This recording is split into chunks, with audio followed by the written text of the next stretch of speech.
Hello guys, কেমন আছো তোমরা? আজকে আমরা এমন একটি গল্প দেখতে চলেছি যেখানে দুই চাচাতো ভাই বোন একটি নির্জন দ্বীপে আটকা পড়ে যায়। মানব সভ্যতা থেকে বহু দূরের এই নির্জন দ্বীপে তারা কিভাবে বড় হবে, কি করবে এবং তাদের শেষ পরিণতি কি হবে তা আমরা এই গল্পটির মাধ্যমে জানতে পারবো। তাহলে চলো শুরু করা যাক।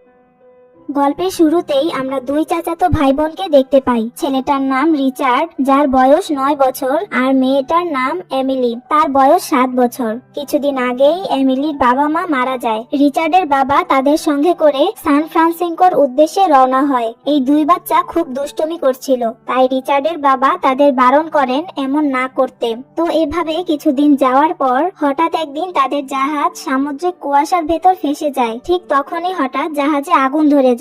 এই দেখে জাহাজের সবাই ভয় পেয়ে চারদিকে ছুটোছুটি শুরু করে। ধোয়ার জন্য কিছুই দেখা যাচ্ছিল না। রিচার্ডের বাবা আর সাথে কয়েকজন লোক তাদের প্রাণ বাঁচাতে একটা বোটে উঠে পড়ে। সেই জাহাজের কুকের নাম ছিল প্যাডি। সে রিচার্ড আর এমিলিকে একটা ছোট বোটে করে নিজের সাথে নিয়ে নেয়, কিন্তু ধোয়ার কারণে কিছুই দেখতে না পেয়ে সে তাদের নিয়ে জাহাজ থেকে আলাদা হয়ে অনেক দূরে চলে যায়। তারপর প্যাডি আর দুই বাচ্চা মাঝ সমুদ্রে ঘুরে বেড়াতে থাকে। তাদের আশেপাশে অনেক দূর অব্দি জাহাজের অংশ বিশেষ ছাড়া আর কিছুই ছিল না। তারা ক্ষুধা আর পিপাসায় অনেক ক্লান্ত হয়ে ঘুমিয়ে পড়ে। তো পরের দিন সকালে প্যাডি আর দুই বাচ্চা দেখে সমুদ্রের স্রোত তাদের একটি দ্বীপে ভাসিয়ে নিয়ে এসেছে। এটা দেখে প্যাডি খুশি হয়ে যায় আর তাদের ছোট বোট নিয়ে সেই দ্বীপের উপর আসে। দ্বীপটা চারদিক থেকে সবুজ গাছপালা আর নারকেল গাছ দিয়ে ভরা ছিল। প্যাডি তখন পুরো দ্বীপটা ঘুরে দেখতে থাকে যে যদি কেউ থেকে থাকে তাহলে তার কাছে সাহায্য চাইতে পারবে, কিন্তু সে চারদিকে কাউকেই দেখতে পায় না। তার মানে ওরা পুরোপুরি এই দ্বীপেই একা আটকা পড়েছে। তবে প্যাডি বুঝতে পারে এই দ্বীপে বাঁচার জন্য দরকারি সবকিছুই আছে। সে সবার জন্য দ্রুত খাবারের ব্যবস্থা করে। প্যাডি বুঝতে পারে এই দ্বীপে সার্ভাইভ করা বাচ্চাগুলোর জন্য অনেক কঠিন হবে। তাই প্যাডি রিচার্ড এবং এমিলিকে সেখানে বেঁচে থাকার সকল কৌশল শেখাতে থাকে। একদিন প্যাডি একটা মদের বোতল খুঁজে পায় যেটা জাহাজ থেকে ভেসে তীরে এসেছে। অন্যদিকে রিচার্ড যখন খেলছিল তখন সে একটা মানুষের খুলি পায়, সেটা সে প্যাডিকে দেখায়। এটা দেখে প্যাডি তাকে সেটা ফেলে দিতে বলে, আর সে বুঝে যায় এই জায়গাটা বিপজ্জনক। তাই সে বাচ্চাদের নিয়ে দ্বীপের অন্য প্রান্তে চলে যায়। রাতে যখন প্যাডি মদ খাচ্ছিল তখন সে দ্বীপের আরেক দিক থেকে কিছু অদ্ভুত শব্দ শুনতে পায়। প্যাডি সকালে দ্বীপের ওই দিকে গিয়ে দেখে একটা মূর্তির উপরে মানুষের মাংসের টুকরো পড়ে রয়েছে। এটা দেখে প্যাডি বুঝে যায় এখানে মানুষকে বলি দেওয়া হয়। সে ভয় পেয়ে যায় এবং দ্রুত রিচার্ড আর এমিলির কাছে ফিরে এসে তাদের বলে, তোমরা দুজন আমাকে কথা দাও যে যাই হোক না কেন তোমরা দ্বীপের ওই দিকে কখনোই যাবে না, তোমাদের এটা মানতেই হবে। কিন্তু বাচ্চাদের মনে তখন থেকেই কৌতূহল জাগে যে প্যাডি আসলে কেন তাদের ওইদিকে যেতে মানা করছে।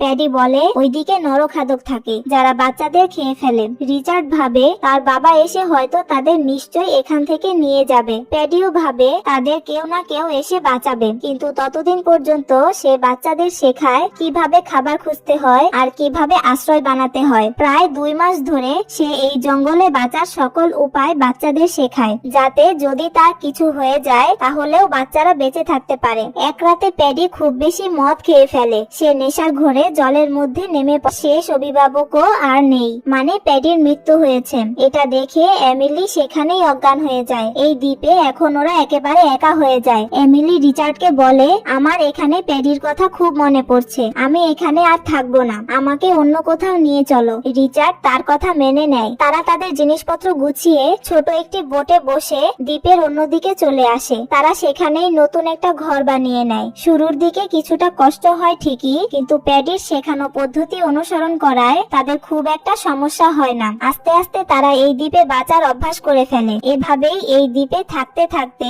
রিচার্ড আর এমিলির অনেক বছর কেটে যায়। এখন ওরা দুজনেই বড় হয়ে গিয়েছে। রিচার্ডের বয়স এখন 21 বছর, এমিলির বয়স 19 বছর। ওরা একসঙ্গে মাছ ধরে, ফল পাড়ে আর একসঙ্গে মিলেমিশে থাকে। কিন্তু আস্তে আস্তে রিচার্ড আর এমিলির শরীর আর মনে কিছু পরিবর্তন আসতে থাকে, যেগুলো ওরা নিজেরাই বুঝতে পারে না। এই সকল পরিবর্তন সম্পর্কে ওরা একেবারেই অজানা ছিল। একদিন এমিলি যখন স্নান করছিল তখন তার শরীর থেকে রক্ত বেরোতে থাকে। সে অনেক ভয় পেয়ে চিৎকার করে ওঠে আর রিচার্ডকে ডাকে।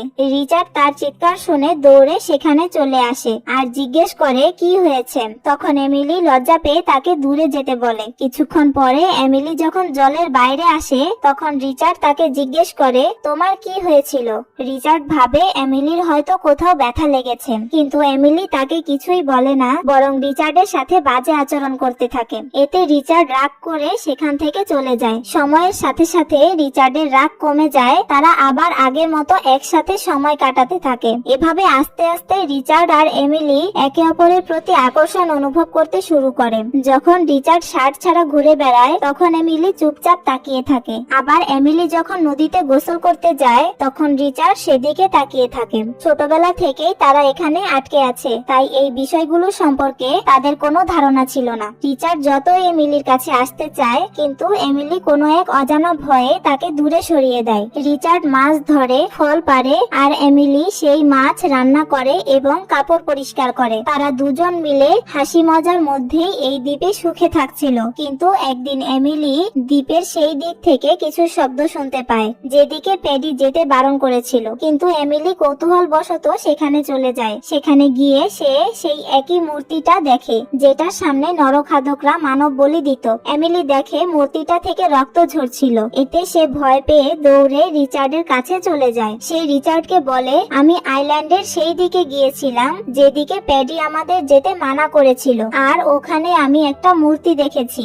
যা ভগবানের ছিল। প্যাডি আমাদের মিথ্যা বলেছিল, ওখানে কোনো নরখাদক নেই। এই কথা শুনে রিচার্ড খুব রেগে যায়। সে বলে আমরা প্যাডিকে কথা দিয়েছিলাম যে আমরা ওখানে যাব না, তুমি এখন থেকে আর কখনো ওদিকে যেও না। রাতে যখন এমিলি ঘুমিয়েছিল তখন সে একটা দুঃস্বপ্ন দেখে। সে দেখে রিচার্ড জলে ডুবে মারা যাচ্ছে। এমিলি ভয়ে ঘুম ভেঙে যায়। সে চোখের সামনে রিচার্ডকে দেখে তাকে জড়িয়ে ধরে।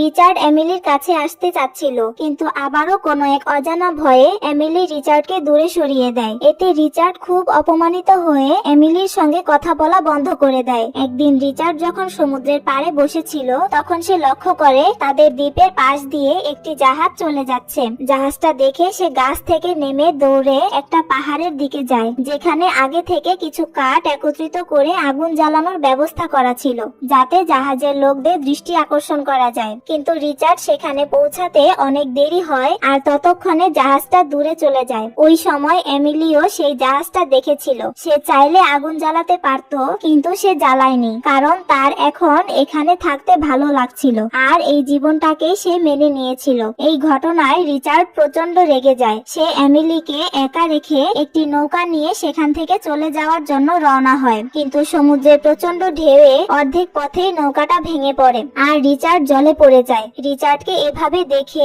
এমিলি বসে বসে মজা নিচ্ছিল, তো বাধ্য হয়ে রিচার্ডকে আবার দ্বীপে ফিরে আসতে হয়। এমিলি বলে এখন এই দ্বীপটাই আমাদের বাড়ি আর এখানেই আমাদের থাকতে হবে। এই কথা শুনে রিচার্ড রেগে যায়। তাদের মধ্যে খুব তর্ক শুরু হয়। দুজন একে অপরকে অপমান করতে থাকে। রিচার্ড রেগে গিয়ে তখন তার উপর নারকেল ছুঁড়ে, কিন্তু সেটা লাগে না। পরে এমিলি যখন নারকেল ছুঁড়ে সেটা রিচার্ডের মাথায় গিয়ে লেগে যায়। রিচার্ড তখন তাকে থাপ্পড় মারে তার ঘর থেকে বের করে দেয়। সে বলে এই ঘর আমি বানিয়েছি, তুমি এখানে থাকতে পারবে না, আমি এখন তোমাকে খাবারও দেব না। এমিলি অনেকবার তার কাছে ক্ষমা চাইলেও রিচার্ড তাকে ক্ষমা করে না, যার ফলে এমিলিকে বাইরেই ঘুমাতে হয় আর এমিলিকে নিজের খাবারের ব্যবস্থা একাই করতে হয়। এমিলির জন্য এটা খুব কঠিন হয়ে যায়। রিচার্ড তার এই পরিস্থিতি দেখে মজা নিতে থাকে। এর মধ্যেই একদিন তার পা এক বিষধর মাছের উপর পড়ে যায়, যার কারণে সে প্রচন্ড ব্যথা পায়। কষ্ট করে সে কোনোভাবে দ্বীপে ফিরে আসে। অনেক অসুস্থ হয়ে সে গুহার মধ্যে শুয়ে থাকে। রিচার্ড এমিলিকে অসুস্থ দেখে তার মধ্যকার সকল রাগ অভিমান ভুলে যায়। সে এমিলির যত্ন নেওয়া শুরু করে এবং এমিলিকে কোলে তুলে নিয়ে পাহাড়ের সামনে বসে প্রার্থনা করতে শুরু করে। এমিলির অবস্থা খুব খারাপ হয়ে পড়ে এবং সে অজ্ঞান হয়ে যায়। রিচার্ড খুবই ভয় পেয়ে যায়। সে ভাবে এমিলির কিছু হলে আমি একা কি করব।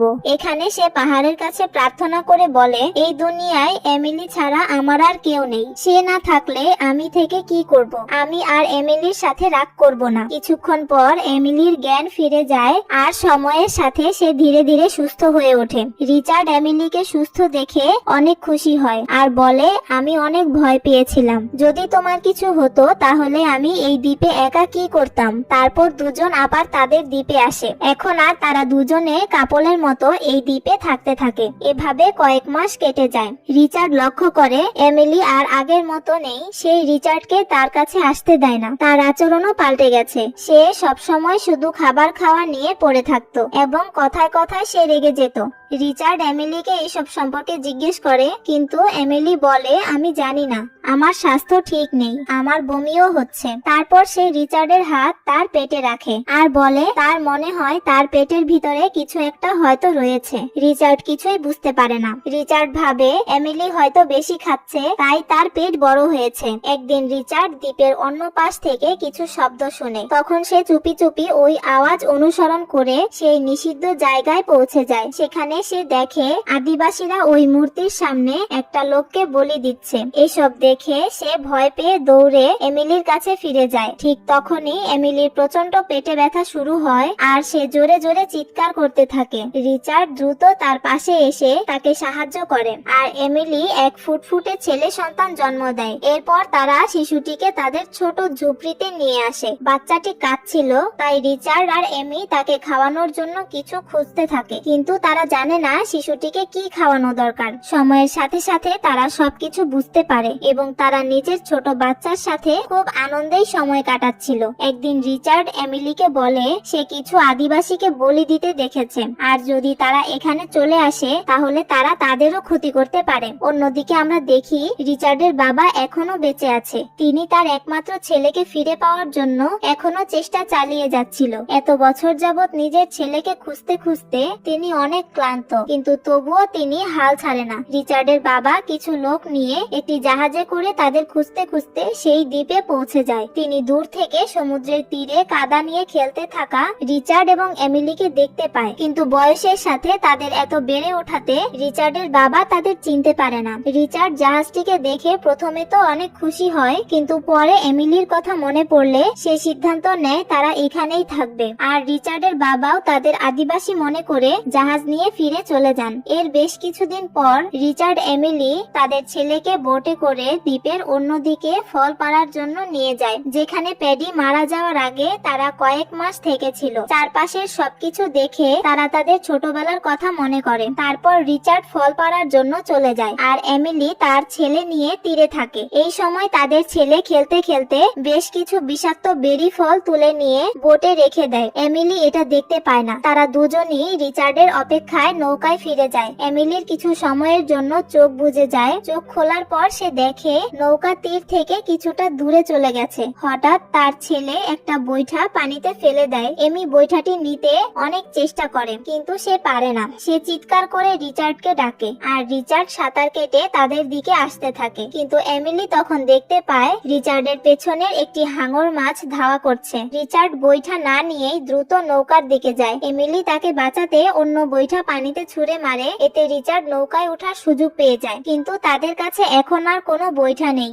যার সাহায্যে তারা নিজেদের দ্বীপে ফিরে যেতে পারবে। তারা হাত দিয়ে নৌকাটাকে তীরের দিকে নিয়ে যাওয়ার চেষ্টা করছিল, কিন্তু জলের প্রবাহ খুবই তীব্র আর হাঙরের ভয়ে তারা সাঁতার কাটার সাহসও পায় না। নৌকা নিজে থেকেই সাগরে এগোতে থাকে। তারা 2 দিন ধরে সমুদ্রে ভাসতে থাকে। তাদের ছেলের খুব খিদে পায়, তাই সে বিষাক্ত বেরি খেয়ে ফেলে। এমিলি আর রিচার্ড এটা দেখে তাদের ছেলের মুখ থেকে বেরি বের করার চেষ্টা করে, কিন্তু ততক্ষণে বাচ্চাটি সেটা গিলে ফেলেছে। তারা ভেবেছিল তাদের ছেলে হয়তো মারা যাবে, তাই তারা দুজনে সিদ্ধান্ত নেয় এভাবে নিজের সন্তানকে চোখের সামনে মরতে না দেখে তারাও সেই বেরি খেয়ে একসাথে এই দুনিয়া ত্যাগ করবে। কিছুক্ষণের মধ্যেই তারা দুজন ওই বিষাক্ত ফল খেয়ে তাদের ছেলেকে জড়িয়ে ধরে বোটের মধ্যেই ঘুমিয়ে পড়ে। সৌভাগ্যবশত তাদের ওই বোট একটি বড় নৌকার সামনে চলে আসে। আসলে ওই বেরি এতটাও বিষাক্ত ছিল না, তারা শুধু অজ্ঞান হয়ে গিয়েছিল। কিছুক্ষণ পর রিচার্ডের বাবা তাদের দেখে নেয় এবং তিনি তার একটি লোককে ওই বোটটি দেখতে পাঠান। তারপর রিচার্ডের বাবা ও তার লোকজন ছোট নৌকায় চড়ে তাদের দেখতে আসে। তিনি রিচার্ড, এমিলি ও তাদের ছেলেকে অজ্ঞান অবস্থায় দেখতে পান। রিচার্ডের বাবা তার লোকটিকে জিজ্ঞেস করে এরা কি মারা গিয়েছে? সে বলে না স্যার, তারা ঘুমাচ্ছে।